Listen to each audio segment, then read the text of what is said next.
ഒരു പ്രോമിനൻ്റായ കൺസ്ട്രക്ഷൻ കമ്പനിയെ അടിവേര് വരെ അറുത്തു കളഞ്ഞ് അങ്ങനെയൊരു കമ്പനി ഉണ്ടായിരുന്നു എന്ന് പോലും തോന്നിക്കാത്ത വിധത്തിൽ, അതും വെറും മണിക്കൂറുകൾ കൊണ്ടാക്കിയിട്ട് കോ ഡ്രൈവിംഗ് സീറ്റിൽ തൻ്റെ തോളിലേക്ക് തല ചായ്ച്ച് നിഷ്കളങ്കമായി ഉറങ്ങുന്ന ജ്വാലയെ ഒരു നിമിഷം അർജുൻ നോക്കി നിന്നുപോയി. അവളുടെ നെറ്റിയിൽ മെല്ലെ മുകർന്നിട്ട് അവൻ കാർ നേരെ സേവ്യറിന്റെ വീട് ലക്ഷ്യമാക്കി പായിച്ചു. അല്പസമയം കഴിഞ്ഞതും ആ കാർ സേവ്യറിന്റെ ബംഗ്ലാവിലേക്ക് എത്തിയിരുന്നു. അർജുൻ തന്റെ തോളിൽ ചാരി ഉറങ്ങുന്ന ജ്വാലയെ തട്ടി ഉണർത്തി. എഴുന്നേറ്റേ, നമ്മൾ സംവിധായകന്റെ വീട്ടിലേക്ക് എത്തി. 5 മിനിറ്റ് അപ്പാ, ചിണുങ്ങിക്കൊണ്ട് പറയുന്നവളെ കണ്ട് അവന്റെ ഉള്ളം വിങ്ങി. എടോ എഴുന്നേറ്റേ. അവളൊന്ന് കണ്ണ് ചിമ്മിക്കൊണ്ട് എഴുന്നേറ്റിരുന്നു. അവളുടെ ദുഃഖം വിഷാദത്താൽ വാടിയിരുന്നു. അവൻ അവളെ നെഞ്ചോട് ചേർത്ത് തലോടി. അവൾ എതിർക്കാതെ അവന്റെ നെഞ്ചിലെ ചൂടിൽ പതുങ്ങിക്കിടന്നു. ഏയ്, ഇങ്ങനെ തളർന്നാലോ, എഴുന്നേറ്റേ. അവൻ അവളെയും കൊണ്ട് ഗേറ്റും ചവിട്ടി തുറന്ന് ഉള്ളിലേക്ക് കയറി. ഹേയ്, ആരാ, എന്താ ഈ കാണിക്കുന്നത്? ഉറക്കത്തിന്റെ ആലസ്യത്തിലായിരുന്ന ഗേറ്റ് കീപ്പർ ചാടി എഴുന്നേറ്റ് അവർക്ക് നേരെ ഓടിയെടുത്തു. തന്റെ സേവ്യർ മുതലാളിയെ ഒന്ന് കാണണമായിരുന്നു. ഒഫീഷ്യൽ കാര്യമാണെങ്കിൽ അതൊക്കെ ഓഫീസിൽ പോണം മിസ്റ്റർ. ഏത് ഓഫീസ്? എടോ, തന്നോട്. ചേട്ടാ, സേവ്യർ മുതലാളിയുടെ മഠത്തിൽ അർജുൻ ദിവാകർ വന്നു നിൽക്കുന്നു എന്ന് പറയടോ. നേരം പോലും പുറന്നിട്ട മോനെ, സാറിനെ ബുദ്ധിമുട്ടിക്കാതെ ചെന്നൈ. ഉറക്കത്തിലാവുക അയാളിപ്പോ. എൻ്റെ ജോലി കളയല്ലേ പ്ലീസ്. അയാളുടെ ഉറക്കമൊക്കെ പോയിട്ട് കുറച്ചു നേരമായി കാണും. സഹികെട്ട ഗേറ്റ് കീപ്പർ സേവ്യറിന്റെ PA വിളിച്ച്. അയാൾ പറഞ്ഞത് കേട്ട് PA ഒന്ന് ഞെട്ടി. സർ, ആ അർജുനും കൂടെ ഒരു പെണ്ണും കൂടെ വന്ന് നിൽക്കുന്നെന്ന്. സേവ്യറിന്റെ ഉള്ളിൽ ഭീതി നിറഞ്ഞു. ഇതിൽ കൂടി ഇനി എന്ത് വരാനാ? കേറ്റി വിടടോ. നിങ്ങളോട് ചെല്ലാൻ പറഞ്ഞു. ഗേറ്റ് കീപ്പർ അവരെ അതും പറഞ്ഞ് ഉള്ളിലേക്ക് കയറ്റിവിട്ടു. അർജുൻ ജ്വാലയുടെ ഇടത് കൈയിലെ ചെറുവിരലിൽ അവന്റെ ചെറുവിരൽ കോർത്തു പിടിച്ച് മുന്നിലേക്ക് നടന്നു. ഏതോ മുജ്ജന്മ ബന്ധം പോലെ, തമ്മിൽ അത്രയും അവകാശമുള്ളതുപോലെ, ആദ്യമായിട്ട് കാണുന്നതെങ്കിലും ഇത്രയും സ്വാതന്ത്ര്യം പരസ്പരം നൽകുന്നു. ചതിവിലൂടെ നടന്ന വിവാഹമാണെങ്കിൽ പോലും ഒരു വേർപിരിയൽ ഉള്ളുകൊണ്ട് ആഗ്രഹിക്കാത്തതുപോലെ, ഇത്രയും നേരം ഒപ്പം ഉണ്ടായിട്ട് പോലും ഒരു ചേർത്തുപിടിക്കലിനപ്പുറം തന്നോട് അതിരുവിട്ട് പെരുമാറിയിട്ടില്ല. താലി ചാർത്താൻ നേരം പോലും ആ കൈകൾ വിറച്ചു കണ്ടില്ല. പൂർണ്ണമായും തന്നെ സ്വീകരിക്കാൻ എന്ന പോലെ കണ്ണുകളടച്ച് താലി സ്വീകരിക്കാനായി നിൽക്കുമ്പോൾ ഒരിക്കൽ പോലും ഒരു ബുദ്ധിമുട്ട് തോന്നിയില്ല എന്നത് ജ്വാലയുടെ മനസ്സിനെ അത്ഭുതപ്പെടുത്തി.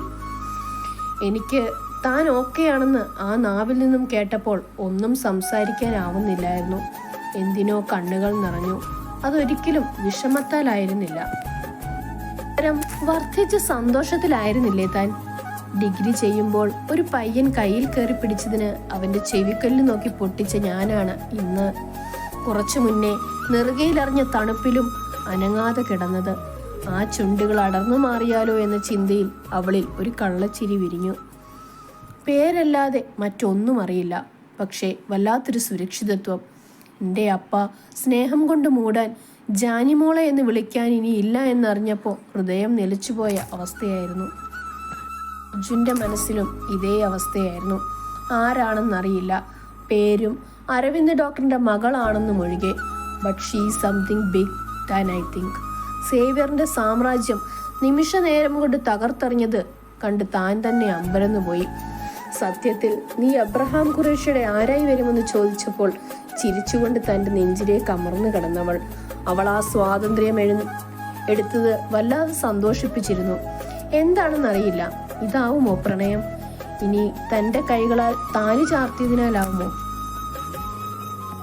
പക്ഷേ ആ ആക്സിഡന്റ് നടന്നിടത്തു നിന്നും ഹോസ്പിറ്റലിലേക്ക് കൊണ്ടു ചെല്ലുമ്പോൾ തൻ്റെ ഹൃദയം വല്ലാതെ പിടച്ചില്ലേ, വേദനിച്ചില്ലേ? ആ കണ്ണുകൾ നിറഞ്ഞപ്പോൾ എൻ്റെ നെഞ്ച് ഉരുകുകയല്ലായിരുന്നോ?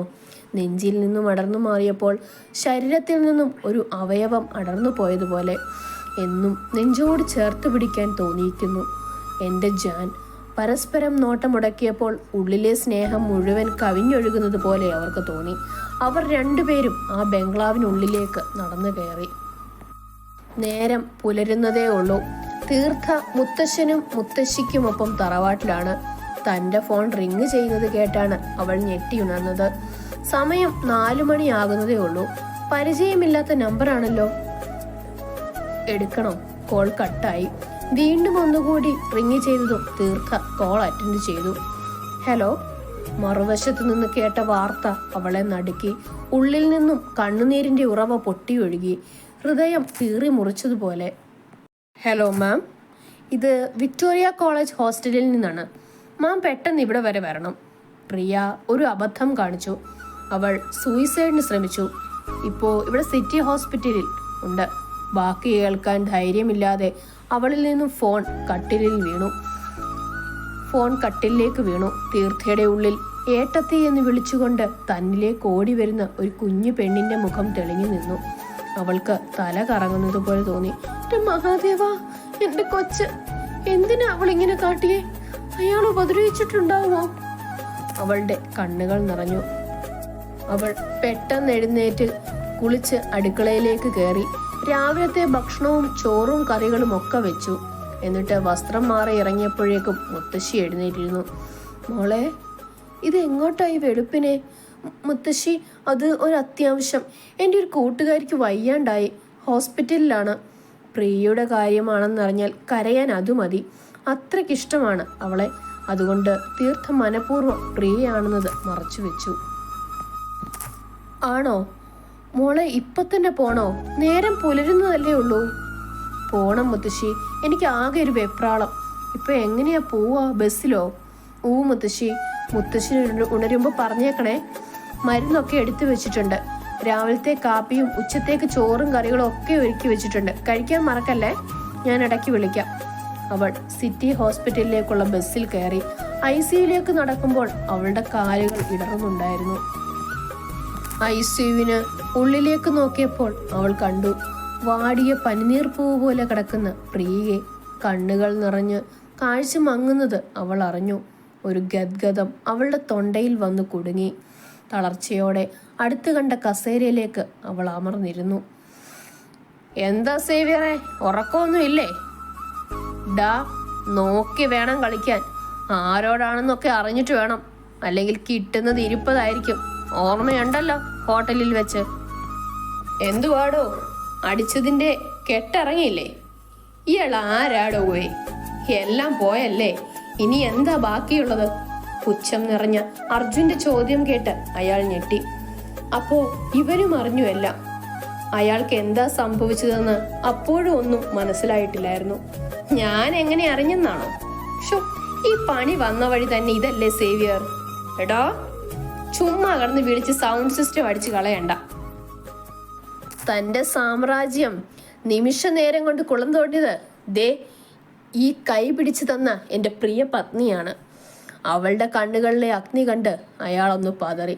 പിന്നെ ഇയാളോടൊരു നന്ദി പറയാനുണ്ടോവേ.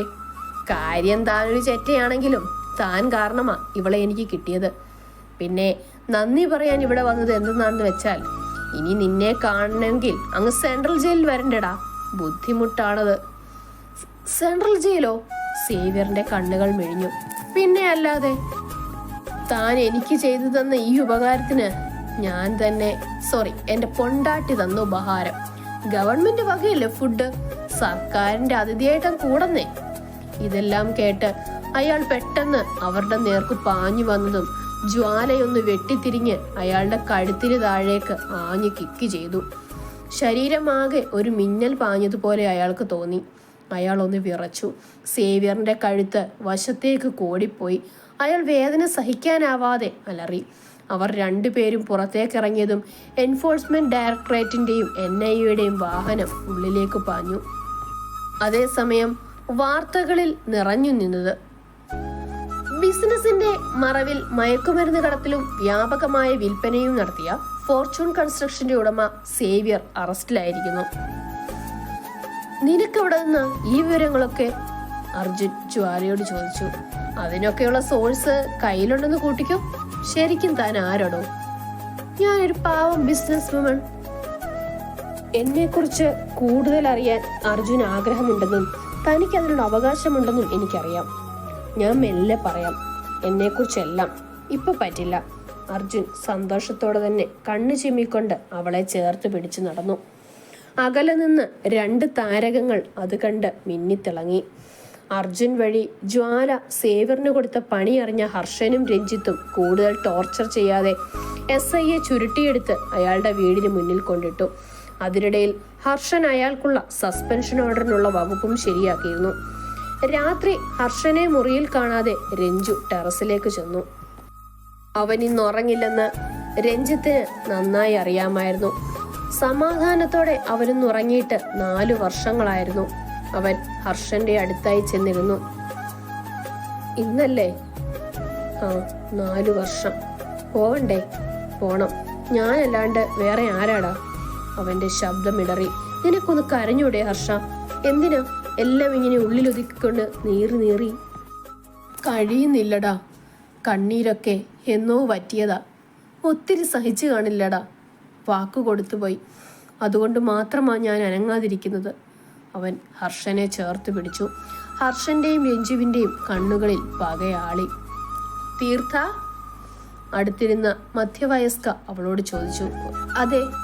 അവളുടെ ശബ്ദം നന്നേ അടഞ്ഞിരുന്നു. ഞാനാണ് അവരുടെ ഹോസ്റ്റൽ വാർഡൻ ഷീല. പ്രിയയുടെ സിസ്റ്റർ ആണല്ലേ? അവളൊന്ന് മൂളി. ആ കുട്ടിക്ക് ഇതിനു മാത്രം എന്തെങ്കിലും പ്രശ്നമുണ്ടോ? വീട്ടിൽ ചെറിയൊരു പ്രശ്നം. അവൾക്ക് അങ്ങനെ പറയാനാണ് തോന്നിയത്. ഇവിടുത്തെ ഡോക്ടർ എനിക്കറിയാവുന്നയാളാ. അതുകൊണ്ട് പോലീസ് കേസ് ഞാൻ ഒഴിവാക്കിയിട്ടുണ്ട്. Thank you madam. അവൾ കൈകൂപ്പി. ഏയ് വേണ്ട. കൂടെയുള്ള പിള്ളേരാ കണ്ടത്. വെയിൻ കട്ട് ചെയ്തതാ. അധിക സമയമായിട്ടില്ലായിരുന്നു. അതുകൊണ്ട് രക്തം അധികം പോയില്ല. അവളിൽ നിന്നൊരു ഏങ്ങൽ പുറത്തേക്ക് വന്നു. അവർ അവളെ ചേർത്ത് പിടിച്ചു.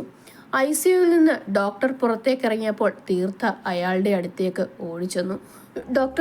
ഡോക്ടർ പ്രിയമോള്, ഷീസ് ഓൾ റൈറ്റ്. വെയിൻ പ്രോപ്പറായി കട്ടായിരുന്നില്ല. അതുകൊണ്ട് അധികം രക്തം നഷ്ടപ്പെട്ടിരുന്നുമില്ല. Anyway thank God she's fine now. Thank you doctor. അവളിൽ ഒരു തണുപ്പ് നിറഞ്ഞു. ഞങ്ങൾക്ക് കയറി കാണാമോ? വാർഡൻ ചോദിച്ചു. കാണാൻ ചേച്ചി. ആളെ ടെൻഷനാക്കരുത്. വഴക്കും പറയരുത്. ഉള്ളിലേക്ക് കയറിയ തീർത്ഥ കണ്ടു ബെഡിൽ ചുരുണ്ടു കിടക്കുന്ന പ്രിയയെ. അവളുടെ ഹൃദയം തകർന്നു. എന്ത് ചെയ്തിട്ട് എന്റെ മഹാദേവ? മോള്, പ്രിയമോളെ? തീർത്ഥ മെല്ലെ വിളിച്ചു. അവൾ കണ്ണുകൾ ഉയർത്തി നോക്കിയപ്പോൾ ആ മുഖം കണ്ട് തീർത്ഥ തറഞ്ഞു നിന്നു. മുഖമാകെ ചുവന്നു വീർത്തിരിക്കുന്നു. കണ്ണുകൾ കലങ്ങിയിട്ടുണ്ട്. ഉറങ്ങിയിട്ട് ദിവസങ്ങളായെന്ന് കണ്ണിലെ കറുത്ത പാടുകൾ വിളിച്ചോതി. എന്താ മോളെ ഇത്? ചേച്ചി. പ്രിയയുടെ തൊണ്ടയിടറി. തീർത്ഥ പ്രിയയുടെ തലയിലേക്ക് തഴുകാനാഞ്ഞതും പ്രിയത്തെ ഞെട്ടിത്തെറിച്ച് പിന്നോട്ട് നീങ്ങി. എന്താടാ? എന്താ മോളെ? തീർത്ഥ വീണ്ടും അവളുടെ അടുത്തേക്ക് നീങ്ങിയതും പ്രിയ വിലങ്ങനെ തലയാട്ടി. എന്റെ അടുത്ത് വരില്ല ചേച്ചി. എന്നെ തൊടണ്ട. പ്രിയമോള് ചീത്തയാ. അവൾ അലറിക്കരഞ്ഞു. തീർത്ഥ സ്തബ്ധയായി നിന്നുപോയി. എന്താടാ? എന്താ മോളെ? തീർത്ഥ വീണ്ടും അടുത്തേക്ക് നീങ്ങിയതും പ്രിയ വിലങ്ങനെ തലയാട്ടി. എന്റെ അടുത്ത് വരല്ല ചേച്ചി. എന്നെ തൊടണ്ട. പ്രിയമോള് ചീത്തയാ. അവൾ അലറിക്കരഞ്ഞു. തീർത്ഥ സ്തബ്ധയായി നിന്നുപോയി.